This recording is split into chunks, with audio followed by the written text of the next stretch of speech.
25 June 2024 মঙ্গলবার বাদ আসর সাপ্তাহিক তরবিয়তি মজলিস। সর্বহালতে অসৎ সঙ্গ থেকে বিরত থাকা।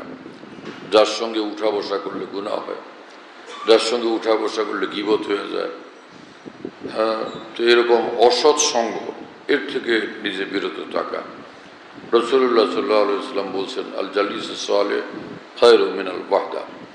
একলা থাকার চেয়ে দ্বীনের উপর যে কায়েম এরকম লোকের সঙ্গে থাকা এটা বেশি দামি, বেশি মূল্যবান। ওয়াল ওয়াহদাতু খায়রুম মিন জালিসি সু।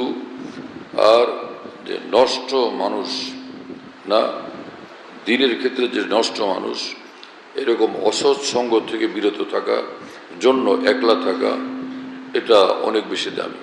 খায়রুম মিন জালিসি সু, অসৎ সঙ্গের, অসৎ বন্ধুর সঙ্গ, বন্ধু অসৎ ব্যক্তি, অসৎ সাথীর থেকে দূরে থাকা, একলা থাকা এটা উত্তম বেশি দ্বীনের জন্য, দ্বীন হেফাজতের জন্য। এই ব্যাপারে নিজেরাও সাবধান থাকা, নিজের আপন জনদেরকেও এই ব্যাপারে সতর্ক করা, বিশেষ করে নিজের সন্তানাদিকে এই অসৎ সঙ্গ থেকে বিরত রাখার জন্য খুব চেষ্টা করা। আর আজকাল এক ভয়ঙ্কর অসৎ সঙ্গ হলো মোবাইল। টাচ মোবাইল দিয়া সব ধ্বংস এবং সব নষ্টামি ওখানে হয়ে যায়, সব কিছু বরবাদ হয়ে যায়। মোবাইলের যে আবিষ্কারক বিল গেটস, সে বলে যে আমার ছেলেকে আমি 16 বছর পর্যন্ত মোবাইল টাচ করতে দিইনি।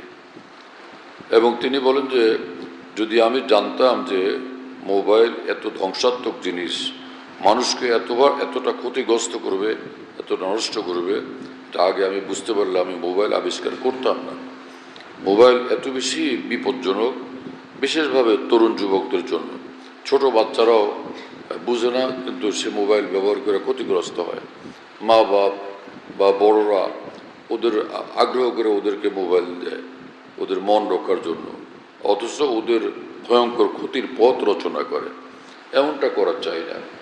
অসৎ সঙ্গ থেকে এবং ধ্বংসাত্মক বিষয় থেকে সন্তানাদিকে হেফাজত করা চাই। অনেকে সে টেলিভিশনের সামনে বসে অথবা মোবাইলে টেলিভিশন খুলে দিয়া অথবা সিনেমা হলে গিয়া হাজির হয় নিজের সন্তানাদিকে সহ, ছেলে মেয়েদেরকে সহ। এইভাবে ওদের অন্তরাত্মা খারাপের বীজ বপন করে, হ্যাঁ, বরবাদির নষ্টামির বীজ বপন করে।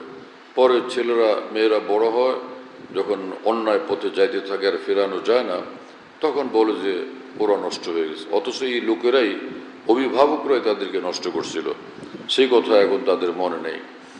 এজন্য কোরআন শরীফ আল্লাহ পাক বলছেন, কু আনফুসাকুম ওয়া আহলিকুম নারা, যে তোমরা নিজেকেও জাহান্নাম থেকে বাঁচাও সৎ পথে থাকার দ্বারা, গুনাহ থেকে মুক্ত থাকার দ্বারা, এবং নিজের পরিবার পরিজন সন্তানাদি তাদেরকেও বাঁচাও জাহান্নাম থেকে, তাদেরকে দ্বীনের উপর কায়েম রাখার দ্বারা, গুনার রাস্তা থেকে হেফাজত করার দ্বারা। আল্লাহ আমাদেরকে তৌফিক দেন এবং কবুল করেন।